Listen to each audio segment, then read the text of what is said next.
Al-Mumtaz. Assalamualaikum warahmatullahi wabarakatuh. Alhamdulillahi rabbil alamin. Wabihi nasta'inu ala umurid dunya waddin. Allahumma fasalli wa sallim ala sayyidina wa maulana Muhammad asyrafil anbiya'i wal mursalin wa ala alihi wa ashabihi wa man sara ala nahjihi ila yaumiddin. Rabbi syrah li sadri wa yassir li amri wahlul 'uqdatam min lisani yafqahu qauli. Amma ba'du. Jamaah salat maghrib musalla Al-Mumtaz, yang pada kesempatan malam hari ini saya mulai kajian dengan berharap berdoa kepada Allah, semoga jamaah yang hadir di sini selalu dalam keadaan sehat walafiat, sehat jasmani, sehat rohani, tentu juga semoga sehat dompetnya ya Pak ya. Meskipun hari ini dompet itu enggak penting, yang penting apa Pak? Isinya. Isi dompet juga enggak penting. Orang dompet tebel itu kebanyakan isinya cuma kartu doang ya Pak ya. Yang penting nominalnya itu berapa gitu ya Pak ya. Tentunya insya Allah kesehatan ini kita gunakan sebaik-baiknya dalam rangka kebaikan. Salah satunya yaitu dengan hadirnya kita di majelis ilmu. Semoga dengan hadirnya kita di majelis ilmu ini Allah ridhoi kita, Allah berkahi kehidupan kita, berkahi keluarga dan juga rezeki kita. Tentunya kita berharap semoga nanti kita mengakhiri kehidupan kita dalam keadaan terbaik, husnul khotimah, amin ya rabbal alamin. Tentunya saya cukup berbahagia meskipun cukup jauh ya Pak ya. Karena kalau hari Sabtu Minggu kok main ke Depok itu, waduh ya Pak. Apalagi rumah saya daerah Pondok Gede ya, nggak jauh-jauh amat sih ya, cuma karena macet ya Pak ya. Di sana hujan gede tadi. Gitu ya. Kalau sini hujan nggak tadi? Gerimis doang ya. Tadi saya mau bilang, wah ini hujan, mau banjir gitu. Tapi saya mikir, jangan-jangan di sana nggak hujan. Ternyata sampai sini kering ya. Tentunya insya Allah pada kesempatan kali ini kita akan bersama berdiskusi tentang ilmu agama kita. Ini sebagai tanggung jawab kita sebagai orang yang sudah mengikrarkan diri bahwasanya tiada Tuhan selain Allah, Muhammad adalah Rasulullah, yaitu memperdalam dan juga mengamalkan ajaran kita. Bersama saya yaitu Hanif Lutfi, yang mungkin dulu pernah ketemu tapi nggak tahu, saya lupa. Hari ini saya hadir lagi. Saya sebelum membahas tentang materi, tak ada salahnya saya perkenalkan diri saya. Saya S1 di Al-Imam Muhammad bin Su'ud, cabang Jakarta atau sering disebut dengan LIPIA ya. Ini jurusannya fikih perbandingan mazhab. Bukan perbandingan agama tapi perbandingan mazhab. Yang mana kuliahnya itu dosennya dari kebanyakan Timur Tengah karena cabang Riyadh Arab Saudi. Meskipun kuliah S1 tapi 7 tahun Pak. Bukan karena nggak lulus ya Pak ya, tapi memang programnya begitu. 2 tahun pertama itu persiapan bahasa, 1 tahun itu penyempurnaan bahasa, baru 4 tahun berikutnya baru syariahnya. Ya, fikih perbandingan mazhab. Cuma meskipun 7 tahun enteng karena dapat uang saku dari raja Pak. Sebulannya 200 real ya Pak ya. Nggak tahu konversi sekarang, saya nggak tahu. Kalau dulu ketika rupiahnya itu turun, malah kita senang karena konversinya jadi banyak ya Pak ya. Makanya kurang nasionalis nih kayaknya. Tapi ya begitulah ya. Kemudian S1 lagi di Al-Qudah Depok sini jurusannya Muamalah, S2-nya di Institut Ilmu Al-Quran Jakarta jurusannya Syariah juga. Makanya yang kita akan bahas pada kesempatan kali ini tidak jauh-jauh dari tema fikih syariah, yaitu berkaitan dengan saham, obligasi, reksadana, kemudian forex, kemudian kripto. Ya, banyak ya Pak ya. Ada yang bermain di situ enggak? Dan tentunya Pak, ini sebagai tanggung jawab kita. Kenapa? Karena Nabi juga pernah menyebutkan bahwasanya layak tianna alan nasi zamanun, akan datang suatu zaman itu la yubalil mar'u bima akhodal mal. Orang itu enggak peduli uangnya itu diambil dari apa. Ya, amin halalin, amin haramin, mau halal mau haram enggak peduli. Yang penting cuan, ya Pak ya. Hari ini kan yang penting apa? Cuan, itu kan. Halal haram bodoh amat, gitu ya Pak ya. Hanya saja sebagai seorang muslim tentu kita berusaha sebaik mungkin, yang mana kalau bisa harta kita kumpulkan dari sesuatu yang halal. Itu sebagai tanggung jawab kita dan tanggung jawab kepada anak cucu kita. Tentu itu juga sebagai ikhtiar dari doa kita, Rabbana atina fid dunya hasanah wa fil akhirati hasanah. Meskipun ada yang bilang nyari yang haram aja susah Pak Ustadz, ya Pak ya. Enggak, yang halal dan yang haram itu susahan yang haram Pak. Kok bisa? Orang itu Pak, susah ya. Orang itu nyuri Pak. Itu ya, jam 3 malam orang pada tidur, dia melek ya Pak ya. Dan orang yang nyuri itu nggak boleh lagi sakit batuk Pak. Kalau lagi batuk, siapa itu, kucing atau maling? Kucing ya Pak ya. Orang nyuri itu nggak bisa. Orang nyopet aja itu taruhannya Pak, nyawa ya Pak ya. Oh, ketahuan itu ya semoga sih nggak dibakar massa ya Pak ya. Tapi kalau orang nyari halal insya Allah mudah. Dan ketika orang itu meninggalkan yang haram, akan dibimbing oleh Allah diganti dengan yang halal. Ini sebagai bentuk janji dari Allah, yang mana ini sebagai ikhtiar kita juga. Semoga yang kita kumpulkan itu harta yang halal. Meskipun juga hari ini di dalam pembahasan fikih muamalah Pak, itu zaman dulu dengan hari ini sangat-sangat berbeda. Ya Pak ya. Orang di zaman dulu yang namanya jual beli itu ada penjual, ada pembeli, kemudian duitnya ada, barangnya ada, salaman halal gitu Pak ya. Makanya orang Indonesia itu Pak, meskipun nggak bisa bahasa Arab, cuma modal halal doang, itu pulang umroh itu Pak, itu kopernya penuh ya Pak ya. Bisa belanja. Kenapa? Ya karena cuma modal halal, haram gitu ya dulu. Sekarang orang Arab itu Pak belajar bahasa Indonesia murah gitu ya. Sampai belajar bahasa Jawa, bahasa Sunda, itu bisa semua Pak. Mau pakai rupiah itu mau sekarang ya Pak ya. Nah, kalau hari ini jual beli itu enggak selalu harus ada penjualnya. Tinggal klik nyampe rumah. Kita enggak tahu ini jualannya di mana, punya barang atau tidak gitu Pak ya. Dan kita juga kadang-kadang ketika barang nyampe rumah, kita juga enggak bayar. Karena bayarnya pakai pay letter ya Pak ya.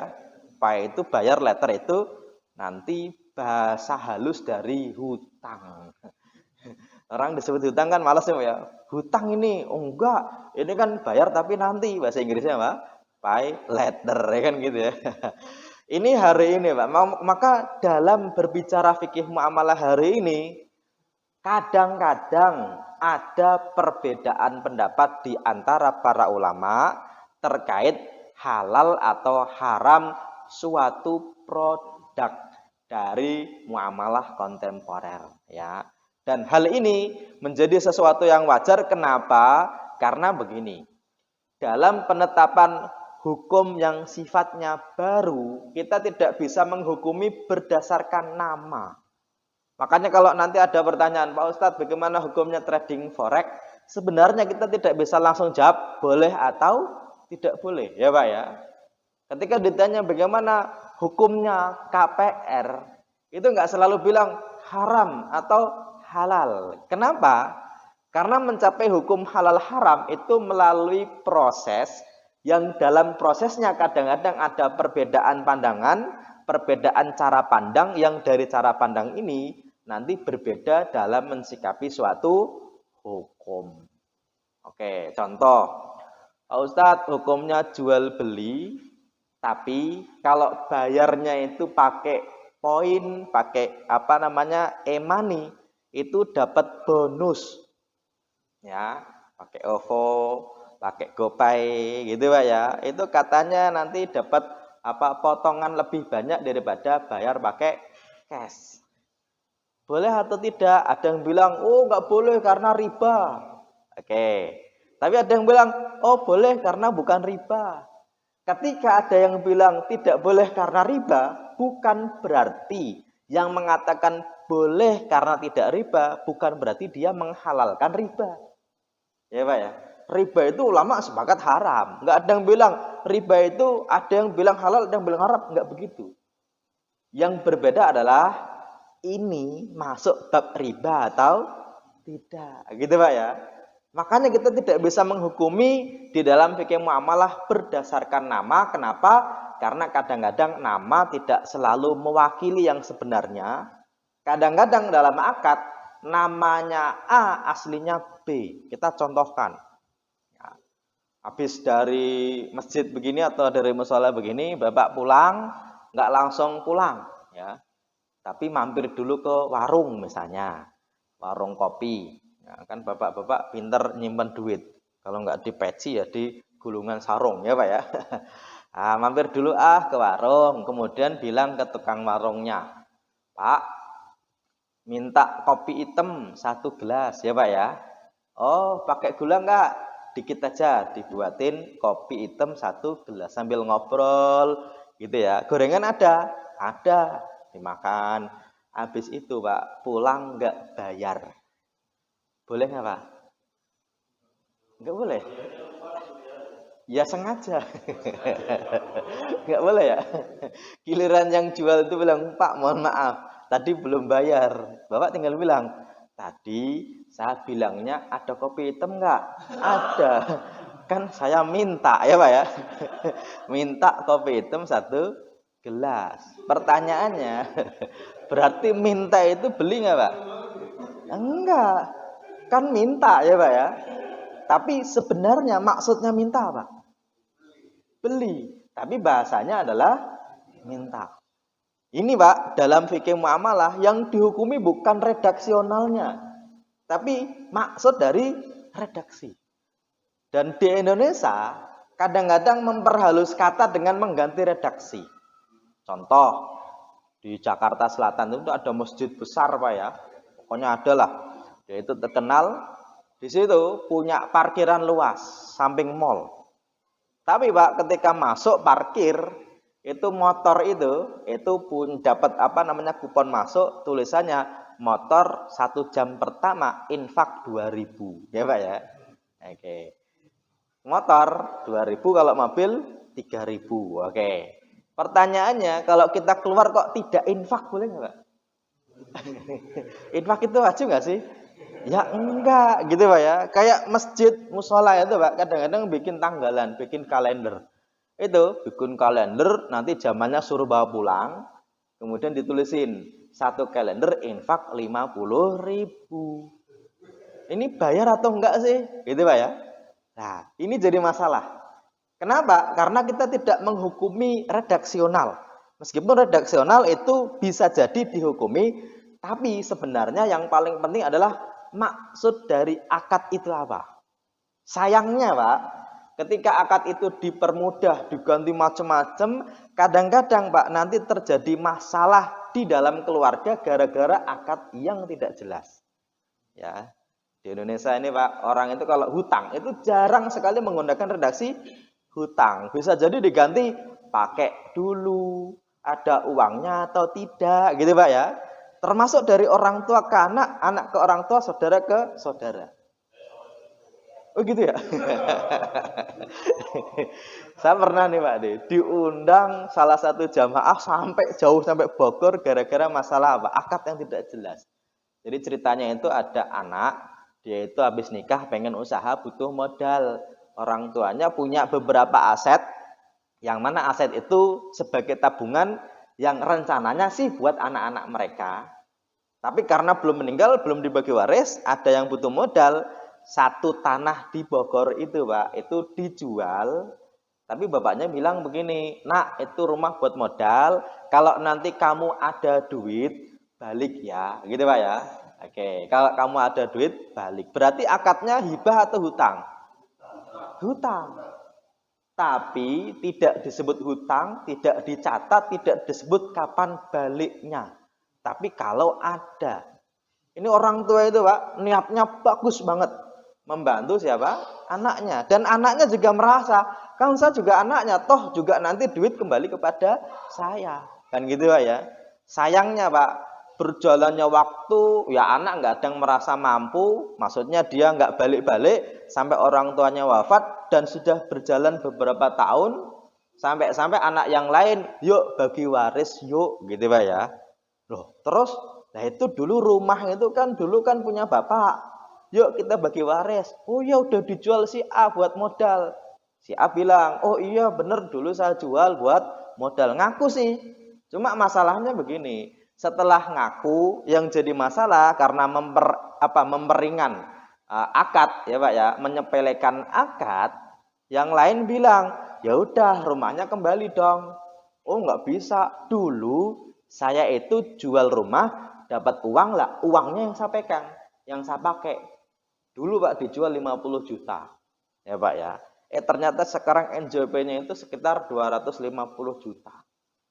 Kira-kira Pak, itu hutang rumah lalu dijual dapat duit atau hutang duit dari jual rumah? Ayo Pak ya. Ini tergantung Pak, tergantung siapa anaknya gitu Pak ya. Kalau yang merasa dapat rumah, oh nggak bisa, oh 50 juta masa jadi 250 juta ya Pak ya. Oke, pertanyaannya, menyelesaikannya gimana ya? Nanya Pak Ustadz gimana ya? Lah dulu akadnya gimana? Ya nggak tahu, orang bapak udah meninggal ya Pak ya. Ini gara-gara menyepelekan akad. Padahal dalam muamalah itu memang akad itu penting. Tapi lebih penting adalah yang terkandung di dalam akad itu apa. Makanya sebelum mencapai kepada hukum halal atau haram, itu kita melalui beberapa proses. Bahasa Arabnya nanti yang pertama adalah tasawwur atau conception ya. Atau yang kedua itu takyif. Yang ketiga adalah tatbik. Ya, maksudnya gini. Ketika ada sesuatu hukum, suatu produk muamalah, bagaimana hukumnya? Yang pertama bukan dalilnya. Jadi kalau dalam fikih ibadah, memang pertanyaan standarnya adalah mana dalilnya.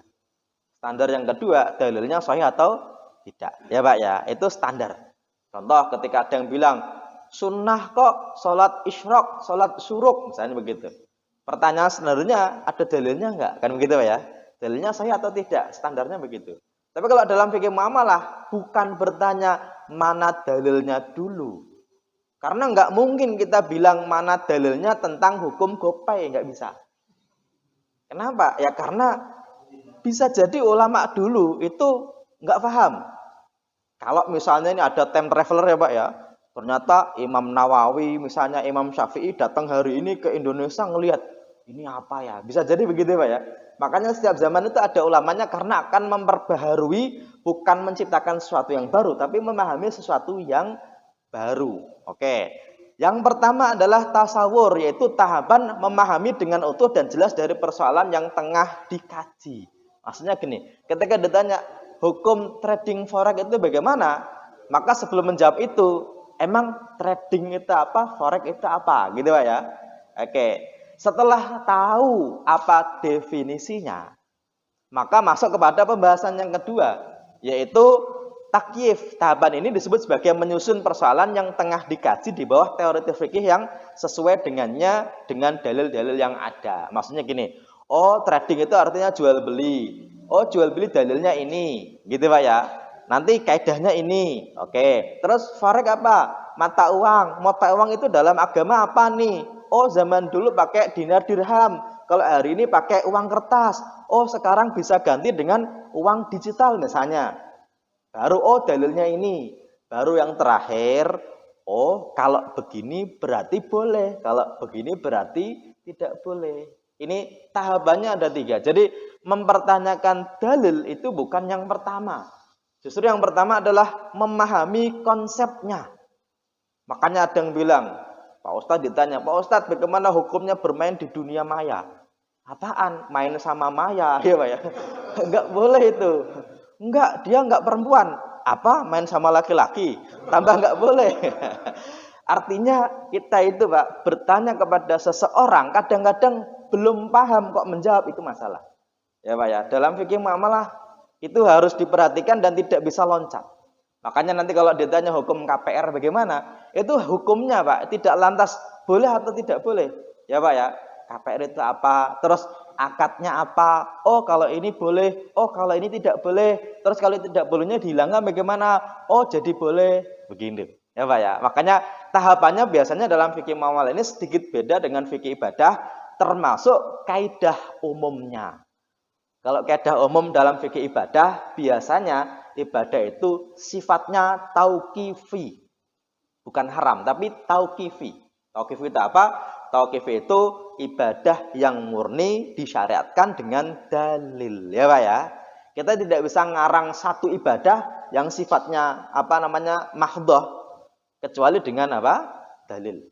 Oke, meskipun dalil itu nanti bisa umum, bisa khusus. Yang dalil umum contohnya begini. Kalau ditanya apakah ada dalil sedekah tiap hari Jumat, yang hari ini disebut dengan Jumat berkah ya Pak ya? Oke, ada nggak dalilnya? Ya begini, apa yang dimaksud dalil dulu? Karena sekarang orang itu cuma bilang nggak ada dalilnya. Padahal bukan tidak ada dalilnya, tapi belum tahu kalau ada dalilnya. Dan tidak tahu ada dalil itu bukan dalil. Yang dalil adalah tahu bahwasanya tidak ada dalil. Oh ini nih agak-agak jelimet tapi semoga paham ya Pak ya. Ya nggak apa-apa. Apalagi ngajinya sambil nyender insya Allah masuk lah ya Pak ya. Ini musolanya kayak luas ya Pak ya. Seneng ya. Lumayan gitu kan. Oke. Nah jadi dalam pembahasan fikih ibadah biasanya begitu. Biasanya ya Pak ya. Makanya dalilnya apa sedekah Jumat? Dalilnya adalah keumuman sunnahnya sedekah. Dan keumuman fadilah hari Jumat. Ya, meskipun di zaman Nabi ada nggak yang mengkhususkan hari Jumat untuk sedekah? Wallahu alam gitu. Kenapa? Karena kalau kita bilang tidak ada, emang kamu hidup di zaman Nabi gitu Pak ya. Saya sudah mencari dalil di mana? Ya saya nyarinya di internet sih, kan itu ya. Ya beda gitu ya Pak. Makanya tidak tahu ada dalil itu bukan dalil, yang dalil adalah tahu bahwasanya tidak ada dalil. Ini dalam fikih ibadah nanti penting karena ada beberapa orang yang suka bilang enggak ada dalilnya, gitu ya Pak ya. Padahal dia belum tahu kalau ada dalil, ya Pak ya. Ini nanti dalam fikih ibadah. Tapi kalau dalam fikih muamalah yang paling utama itu adalah memahami konsepnya, ya. Dan di dalam fikih muamalah asal dari sesuatu itu boleh kecuali yang tidak boleh. Ya, makanya aslinya dalam fikih muamalah itu, Pak, yang dibahas itu yang tidak boleh, yang tidak boleh. Dan yang tidak boleh itu setiap zaman sama. Ya, Pak ya. Di zaman dulu biasanya para ulama itu nyingkat dengan yang pertama yang tidak boleh adalah maisir, judi, ya, Pak ya. Yang kedua adalah gharar, tidak jelas, ya. Kemudian riba. Nah, kemudian batil atau disingkat maghrib. Maisir, gharar, riba, batil. Biasanya begitu. Dan yang lainnya biasanya turunan dari 4 ini. Makanya ketika ada suatu akad, suatu jualan, kok menjual tidak ada riba kok, gitu Pak ya. Itu jangan lantas percaya. Kenapa? Karena yang diharamkan tidak cuma satu, tapi banyak. Makanya ketika ada orang jualan kebun yang ditanemin korma, itu memang sengaja, oh ini tidak ada riba, gitu Pak ya. Tidak ada sita, tidak ada bank, tapi tidak ada kebunnya juga, ya Pak ya. Ini umat Islam kadang-kadang Pak, itu dibohongin dengan kata-kata yang sifatnya syar'i ya Pak ya. Oh ini tidak ada riba, hati-hati. Ya, kenapa? Karena yang seperti itu kadang-kadang dia menutupi sesuatu. Ya, biasanya itu sesuatu yang kalau too good to be true gitu ya Pak ya.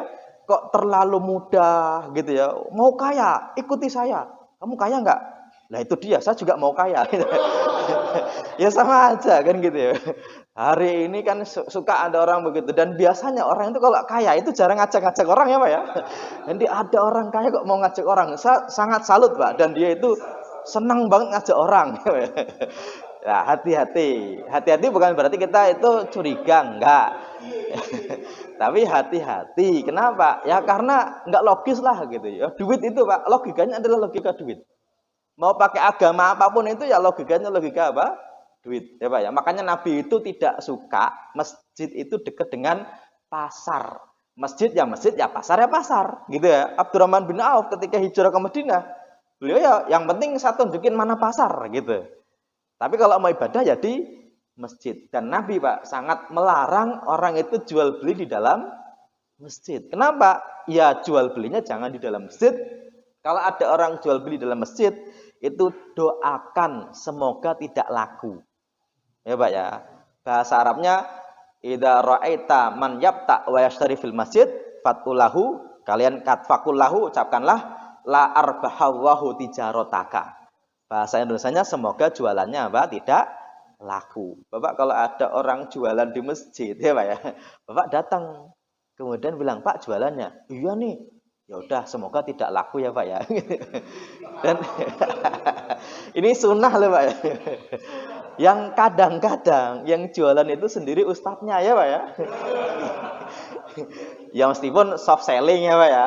Saya misalnya habis ngaji begini, oh ini sudah saya tulis di buku saya gitu Pak ya.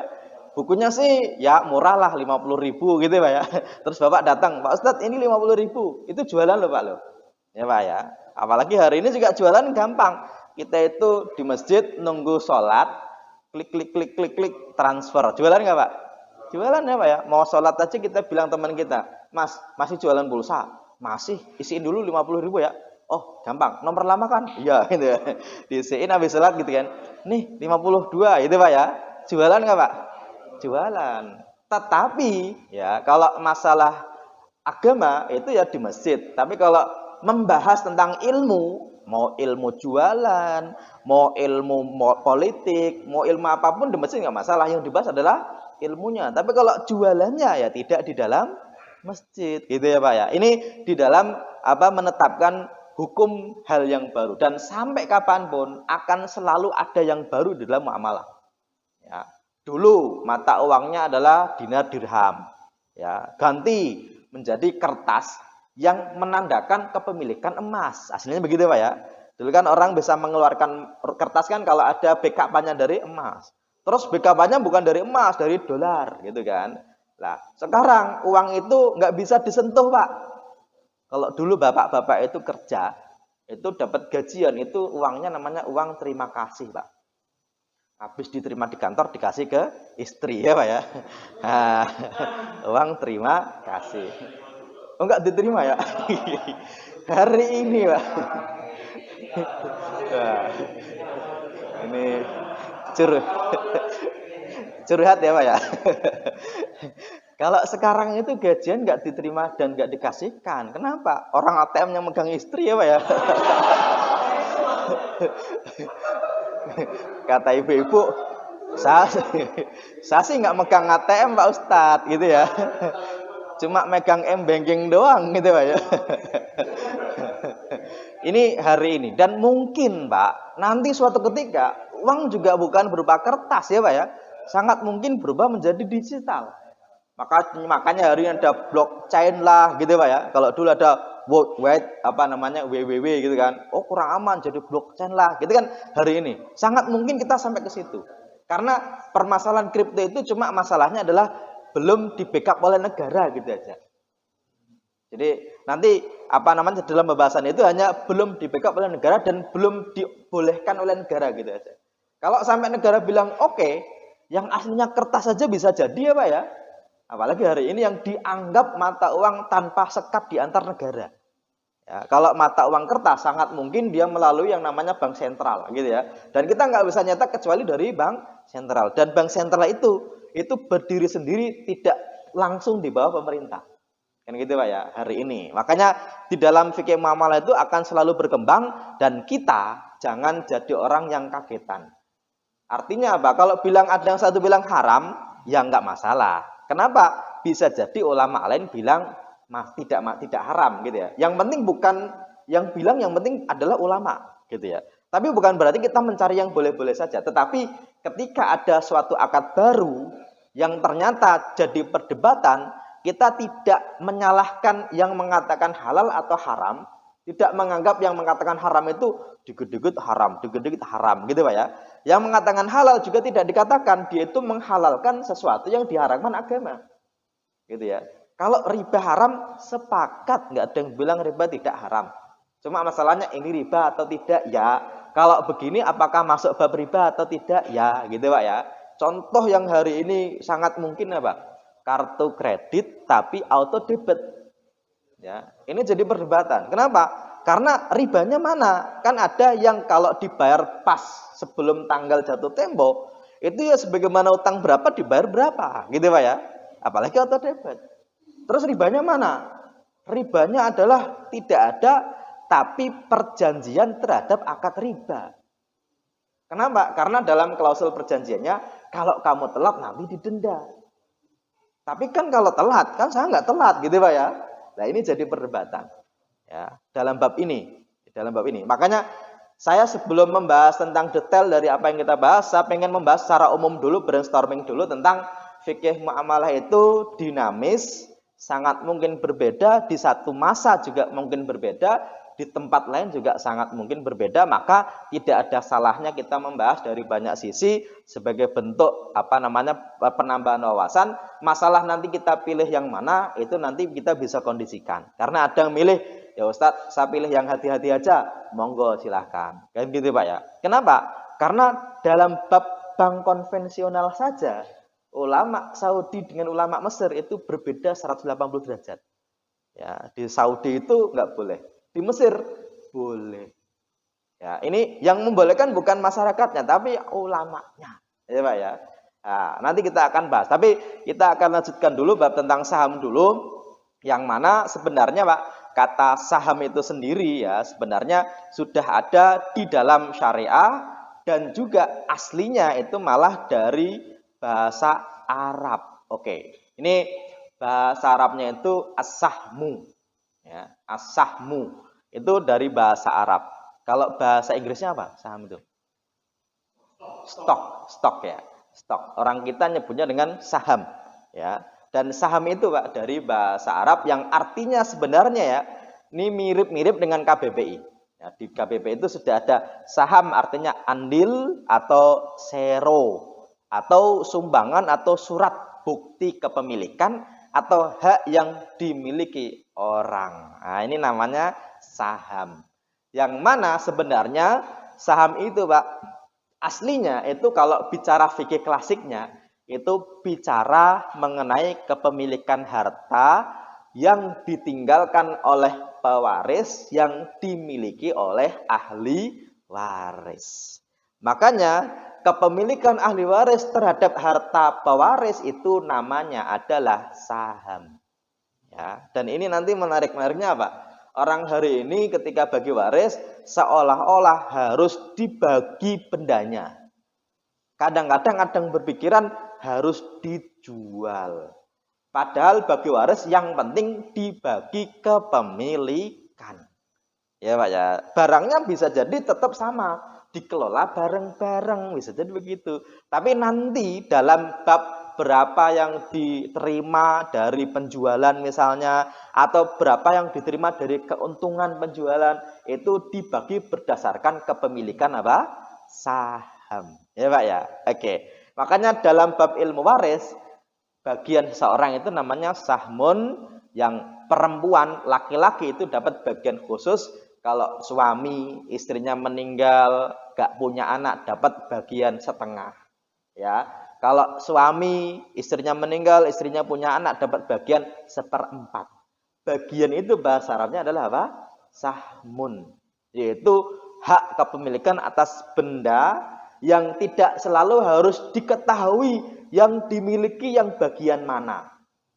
Ya Pak ya, makanya ketika anaknya itu ada 3 laki-laki semua, kok yang ditinggalkan adalah 1 mobil misalnya, itu enggak harus dibagi 1 orang dapat 1 roda gitu Pak ya. Enggak. Kontrakan misalnya 10 pintu misalnya, Anaknya ada berapa? 5. Tapi kalau dibagi-bagi nanti pengelolaannya gimana ya? Gitu Pak ya. Dan kadang-kadang ada orang yang tidak bagi waris gara-gara apa? Kan rumahnya kecil. Masa langsung dibagi sih gitu ya. Oh kan ibunya masih hidup, masa dibagi sih? Itu nanti Pak jadi masalah kalau berlarut-larut. Sebenarnya yang dibagi adalah apa? Kepemilikan. Biar apa? Biar harta itu ada yang miliki dan bagian ahli waris itu tidak diambil oleh orang yang tidak memiliki. Ya Pak ya. Dan sangat mungkin dibagi tapi tidak jelas mana bendanya. Kalau nanti ada satu orang yang butuh uang tunai, dia menjual sahamnya kepada orang lain. Yaitu yang paling utama adalah dari keluarganya sendiri yang memiliki itu. Kalau tidak ada, kalau bisa dipecah maka bisa kepada orang lain. Anaknya 5 misalnya. Satu orang dapat 1/5. Laki-laki semuanya. Dia butuh uang. Ya sudah, 1/5 saya hari ini diuangkan. Dengan harga yang ada hari ini, siapa yang mau beli? Dari 5 saudara itu Pak, satu orang bilang, ya udah saya beli aja. Oke, notaris ya Pak ya. 1/5 dari nilai harta adalah 1 miliar. Karena nilai hartanya adalah 5 miliar misalnya. Dibeli oleh satu saudara, berarti yang membeli itu bagiannya bukan 1/5 lagi. Ya Pak ya, yaitu 2/5. Itu sederhana banget. Tapi kalau dijual, berarti nanti kalau di kemudian hari kok laku lagi Pak. Dijual bareng-bareng kok lakunya 25 miliar. Dia nggak bisa bilang, saya dulu cuma dapat 1 miliar, harusnya dapat 5 miliar. Nggak bisa, kenapa? Karena sudah dijual apa? Sahamnya. Gitu Pak ya. Makanya bahasa saham itu aslinya Pak, itu sebenarnya malah dalam bahasa fikihnya itu fikih waris. Dan ketika tidak difahami, kita kadang-kadang menganggap, oh bagi waris berarti harus dijual, harus diduitkan ya Pak ya, baru dibagi-bagi. Enggak harus. Kalau misalnya kontrakan 5, ya udahlah. Misalnya ya Pak ya, dikelola bareng anaknya 2, enggak harus dibagi 2,5. Yang penting satu orang misalnya 50%, kalau dapat hasil berarti hasilnya dibagi 50-50. Ya Pak ya. Ini gampang banget. Dan teori saham itu mirip dengan teori dalam fikih faraid, fikih waris. Yang mana dalam satu perusahaan itu bisa dipecah-pecah menjadi beberapa nilai. Ketika perusahaan butuh uang, dia bisa menjual kepemilikan dari perusahaan. Oke Pak ya. Makanya kalau di dalam bahasa fikihnya namanya saham, bahasa Arabnya itu ibarah an sukuk mutasawatul qimah ya, yang mana intinya sama, yaitu surat berharga. Jadi saham itu karena yang dianggap adalah surat yang berharga menunjukkan kepemilikan perusahaan. Pemegang saham memiliki hak klaim atas dividen atau distribusi lain yang dilakukan perusahaan kepada pemegang saham lainnya. Saham merupakan secarik kertas yang menunjukkan hak modal, yaitu hak yang memiliki kertas tersebut untuk memperoleh bagian dari prospek atau kekayaan organisasi yang menerbitkan sekuritas tersebut menjalankan haknya. Ini apa pengertian dari saham, dan saya kira Bapak juga sudah memahaminya. Ya, makanya kalau ditanya bagaimana hukumnya, para ulama menyebutkan bermain saham itu sebenarnya kata bermain itu untuk mempermudah saja, ya Pak ya. Aslinya bermain itu ya jual beli. Berarti dalil umumnya adalah ada penjualan, ada pembelian. Makanya yang dibahas adalah yang pertama adalah dalam teori jual beli dianggap jual beli sah kalau syarat rukunnya terpenuhi. Nanti Pak dalam bab bagaimana hukum jual beli saham, maka jawabnya adalah hukum itu halal haram ya Pak ya. Yang dibahas adalah jual belinya dan juga apa? Sahamnya. Oke, tidak dibahas sahamnya doang, tapi jual belinya juga dibahas. Karena akad jual beli maka dianggap jual beli sah kalau dia memenuhi syarat dan rukunnya. Para ulama menyebutkan dalil dari jual beli itu secara umum diperbolehkan, yaitu innamal bai'u mislul riba wa halallahul bai'a wa harramar riba. Allah menghalalkan jual beli dan mengharamkan riba. Oke. Kemudian dalil yang perintah menepati akad, ini juga dalil secara umum dalam surat Al-Maidah ayat pertama, ya ayyuhalladzina amanu aufu bil uqudi. Ini dalil umum dalam fikih muamalah. Jadi nanti kalau dalam fatwa MUI kebanyakan dalil ini disebutkan. Wahai orang-orang yang beriman, tepatilah akad-akad kalian. Makanya Ibnu Taimiyah itu sampai punya kaidah al-aslu fil uqud wasyurut al-ibahah was-sihhah. Asal dari akad-akad dan syarat-syarat itu boleh dan sah. Kecuali yang tidak diperbolehkan dalam syariat. Ya Pak ya. Oke, selanjutnya dalil bolehnya perjanjian yang mubah. Oke. Dan juga berserikat dalam sesuatu yang diridhoi oleh Allah. Kenapa? Karena yang namanya perusahaan kok sudah mengeluarkan saham, berarti kepemilikannya dimiliki oleh siapa? Banyak orang, ya Pak ya. Baik beberapa orang maupun beratus beribu orang. Berarti mereka berserikat dalam satu kepemilikan. Kata syarikat itu juga dari bahasa Arab, yaitu syarikah musyarakah. Ya Pak ya. Makanya di Indonesia itu Pak, beberapa kata itu sudah terserap menjadi bahasa kita. Dewan Perwakilan Rakyat, itu sudah bahasa kita. Tapi Diwan itu nggak tahu bahasa Indonesia dulu atau bahasa Arab dulu. Diwan itu bahasa Arab, Dewan. Ya. Permusyawaratan itu musyawarah dari bahasa Arab. Rakyat itu dari bahasa Arab ra'iyah. Ya Pak ya. Ra'iyah itu ya rakyat kita. Ya, makanya bahasa kita itu banyak yang menyerap dari bahasa lain, salah satunya dari bahasa Arab, dan saham itu termasuk dari bahasa Arab, termasuk berserikat. Dan dalam hadis yang sahih riwayat Imam Abu Daud, Nabi menyampaikan innallaha yaqulu, Allah berfirman, dan ini hadisnya hadis qudsi ya Pak ya. Ana salisu syarikaini. Allah itu pihak ketiga ketika ada dua orang yang berserikat. Ya. Atau pihak yang keempat ketika ada tiga orang yang berserikat. Artinya apa? Ketika ada orang kok berserikat dalam satu ikatan, itu pasti dibantu oleh Allah. Selama apa? Malam yahun ahaduhuma sahibahu, selama di antara mereka itu tidak berkhianat di antara mereka. Kalau ada satu yang berkhianat berarti sudah tidak dibantu oleh Allah. Makanya Bapak kalau lihat ini ya Pak ya, beberapa grup yang pelawak lah gitu Pak ya, grup musik lah, itu kalau tidak berkhianat di antara mereka itu tetap eksis. Tapi kalau ada satu yang berkhianat gitu ya Pak ya, berkhianat dalam apapun itu biasanya ya nggak lama. Ya. Ini dalil tentang berserikat. Fa'idha khonahu kharastu min bainihima, ketika ada satu yang berkhianat maka Allah keluar dari keduanya. Makanya dalam bab syirkah, yaitu faham saham dalam fikih klasik, ya biasanya dalam akad syirkah begini. Secara umum syirkah dibedakan menjadi dua, syirkah amlak dan syirkah ukut. Ini bahasa Arab syirkah, yaitu perserikatan itu dibagi menjadi dua. Yang pertama adalah kepemilikan, yang kedua adalah akad. Ya. Dalam bahasa fikihnya, syirkah amlak ikhtiari, syirkah amlak ijbari. Kepemilikan atas suatu benda itu kadang-kadang ikhtiari. Ikhtiari itu artinya dari masing-masing anggota dia itu memilih untuk masuk.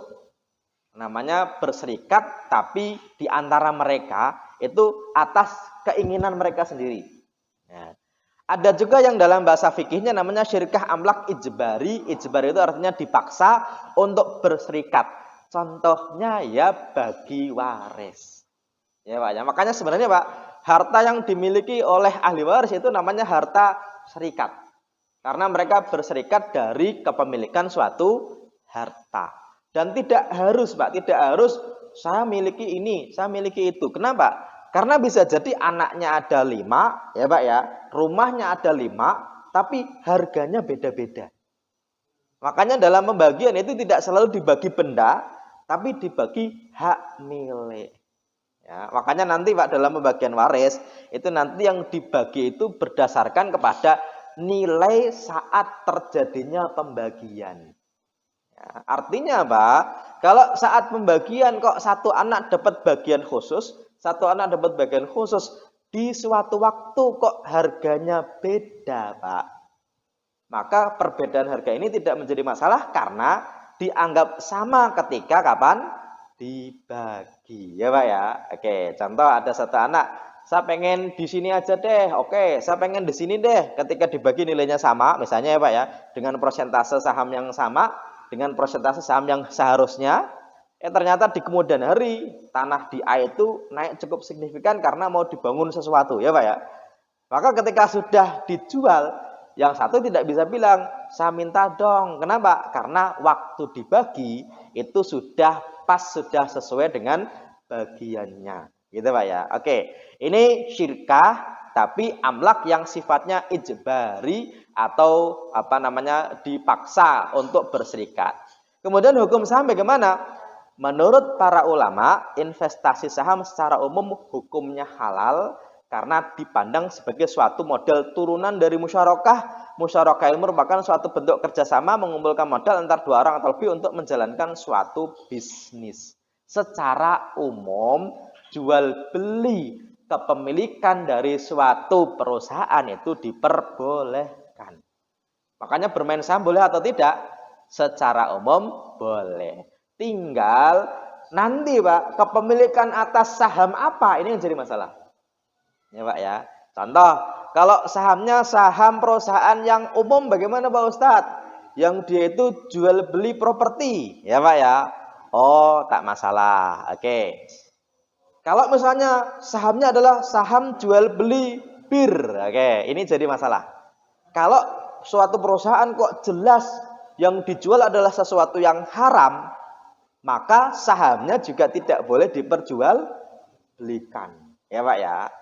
Hanya saja yang jadi masalah Pak, ketika suatu perusahaan itu sudah go public, dia holding, yang mana di dalam bawahannya itu ada bermacam-macam perusahaan. Ini yang agak-agak susah. Ya Pak ya. Contoh, ada suatu perusahaan, dia jualan otomotif, jualan mobil, tapi juga punya bank juga, ya Pak ya. Punya asuransi juga, kita beli sahamnya. Nah, ini jadi perdebatan. Di antara para ulama, ada yang bilang, ada yang menyebutkan begini, ya kita menghindari yang haram-haram itu ya gampang-gampang susah.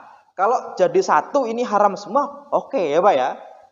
Karena gini Pak, hampir setiap hari kita bermuamalah itu bersenggolan dengan sesuatu yang sifatnya haram. Contoh begini, Bapak bekerja sama dengan seseorang, bangun rumah, ya Pak ya. Ternyata sama pemiliknya Pak, itu utang pakai riba, ya Pak ya. Pertanyaannya, berarti boleh atau tidak? Ini jadi masalah Pak. Kenapa? Karena pekerjaan kita adalah bangun rumah, dan itu pekerjaan kita dibayar dengan halal, tapi uangnya kok dari utang bank. Nah, ini jadi masalah. Ya Pak ya. Makanya begini, dalam bab jual beli, ketika bendanya itu benar-benar halal, nggak jadi perdebatan. Kalau bendanya haram, berarti tidak boleh diperjualbelikan. Yang jadi masalah adalah seseorang yang dia itu punya banyak usaha, atau perusahaan dia punya banyak usaha. Nah, makanya di sini nanti para ulama ini agak berbeda pendapat terkait terus gimana nih caranya. Karena mau tidak mau kita itu nggak bisa yang benar-benar saya pengen yang halal-halal saja gitu Pak ya. Nggak bisa. Pasti ada senggolannya. Dan itu sudah diramalkan oleh, bukan diramalkan, sudah disampaikan oleh Nabi bahwasanya akan datang suatu masa di mana orang itu akan makan riba. Faman lam yakul, siapa yang nggak makan, asobau min hubarihi, dia akan kena dari imbasnya. Ya, makanya contoh begini, karyawan DKI atau ASN DKI, gaji Pak, halal nggak Pak? Halal ya Pak ya. Cuma DKI itu punya saham dia Pak, angker misalnya gitu ya, punya saham di bir, boleh nggak? Wah ini jadi masalah. Ya, karena kita juga nggak bisa memilah-memilih. Bahwasanya saya pengen gaji tapi yang halal-halal doang loh ya, kan nggak bisa ya Pak ya. Orang nyampur gitu kan. Lah, di dalam bab perusahaan ini nanti para ulama biasanya berbeda pendapat. Lah, ada beberapa ulama yang bilang begini, kalau yang haram itu kok tidak lebih dari 30%, ya sudah, berarti boleh gitu ya. Meskipun 30% itu dari angka mana, itu jadi masalah. Kenapa ya? Karena kita tidak bisa menghindari, benar-benar menghindari dari akad yang ada. Ya Pak ya. Oke, kira-kira bisa difahami nggak? Insya Allah ya Pak ya. Kita sampai jam berapa? Oh terus saja. Terus saja. Isa ya. Oke, lanjut. Oke, Isa 3 menit yang lalu udah ya. Udah Isa ya. Enggak ada tandanya ya. Sak dulu aja ya. Oke. Ini berarti kalau saham nanti saya kira sudah bisa difahami. Yang jadi masalah itu nanti obligasi tapi syar'i, ya Pak ya.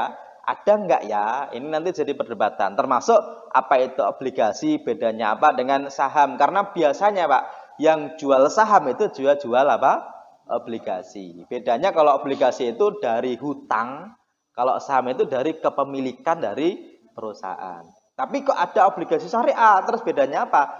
Ini nanti sudah saya berikan materinya ya Pak ya, meskipun dalam bentuk PPT, silakan dibaca dan insya Allah nanti Bapak kalau mau bertanya silahkan, tapi apa namanya kalau mau WA juga boleh, nanti silakan minta nomornya apa namanya, kalau enggak ya kita lanjutkan pertanyaannya setelah sholat gitu Pak ya. Oke, saya kira itu yang bisa saya sampaikan. Kita sholat isya dulu.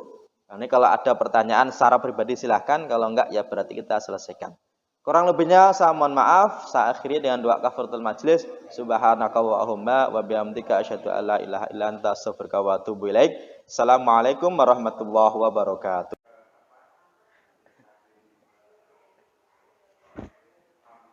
Alhamdulillah. Amin amin.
Ya, yang pertama.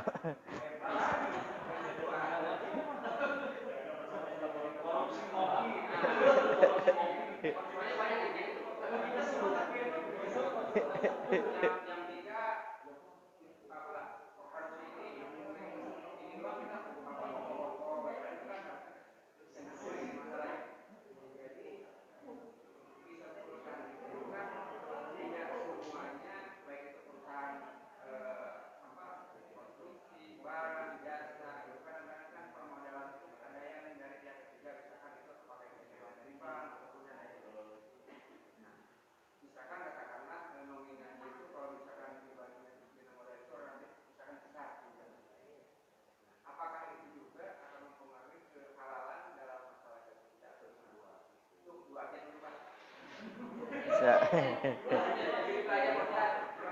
Mustafa. Oke, ya. Iya. Oke. Yang pertama itu, Pak, kerja dari jam 7 sampai jam 5, istirahat sejam. Terus pertanyaannya kalau ngopi itu termasuk apa? Gajinya halal atau enggak gitu, Pak ya? Sebenarnya itu kerja atau dikerjain, Pak?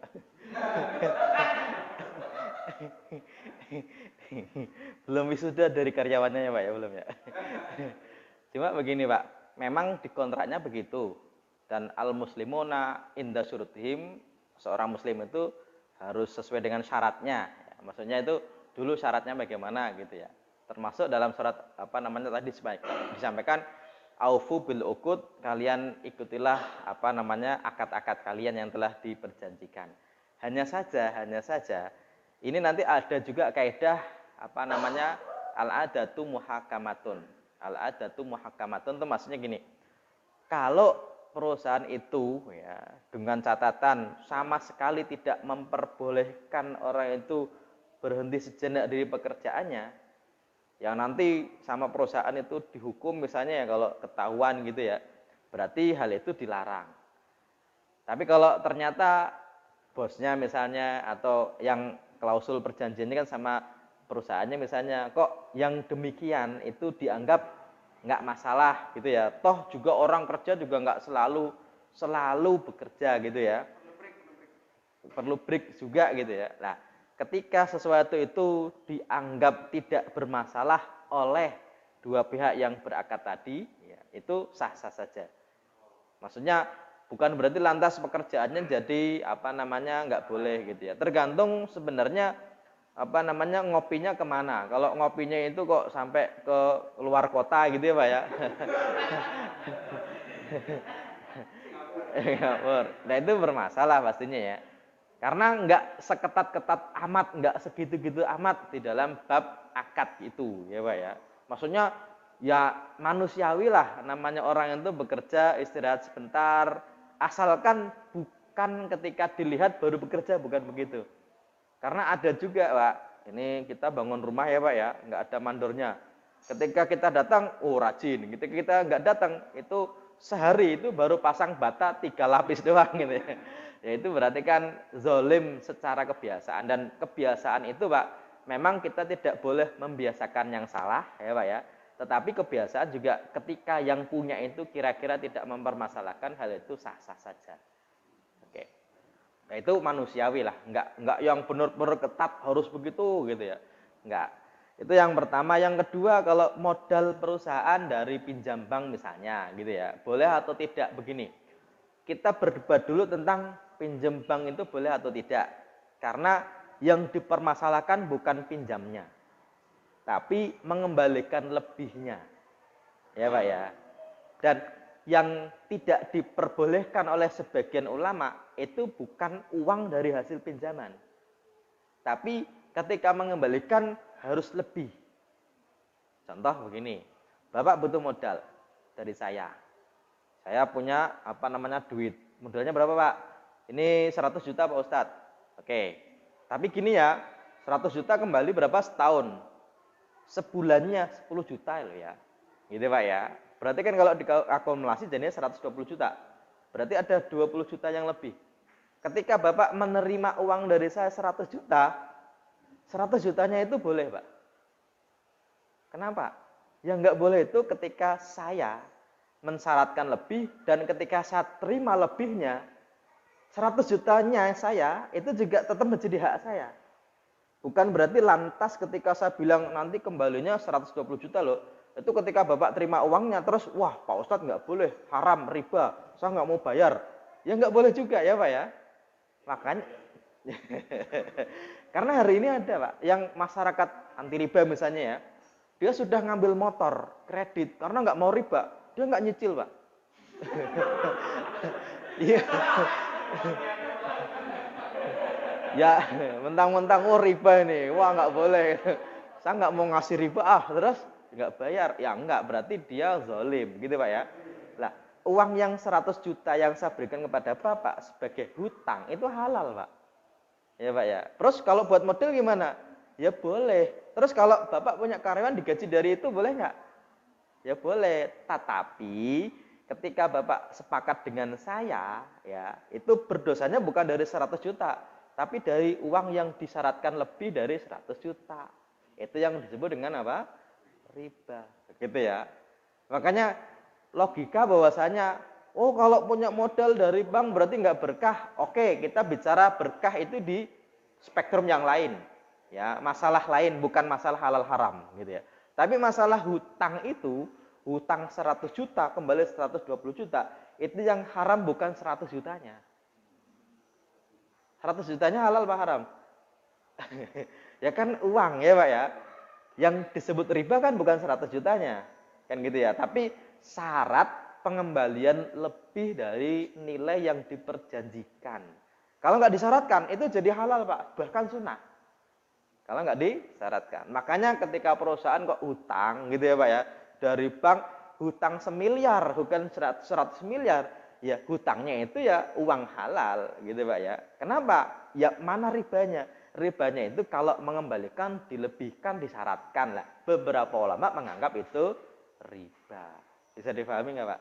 Bisa ya Pak ya. Jadi ini harus apa ya? Kadang-kadang memang kita tidak bisa membedakan antara keberkahan dengan kehalalan. Biasanya sih, nanti nggak berkah loh, gitu ya Pak ya. Oke lah, kita bicara berkah itu dari sisi yang berbeda. Tapi dari sisi halal haramnya, hutang uang, kita ambil hutangnya, itu ya sah-sah saja. Masalah nanti mengembalikan lebih atau tidak, lah itu yang dipermasalahkan. Bisa difahami Pak ya? Oke. Ada yang lain? Wah ibu-ibu, ya silahkan. Suaranya bisa didengarkan, atau silahkan. Waalaikumsalam warahmatullahi wabarakatuh. Bagi hasil.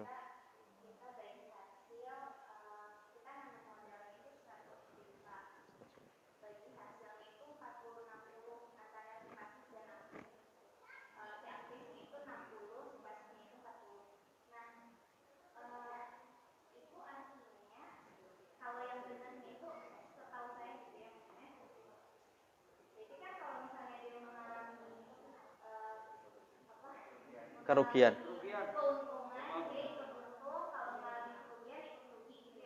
Ya.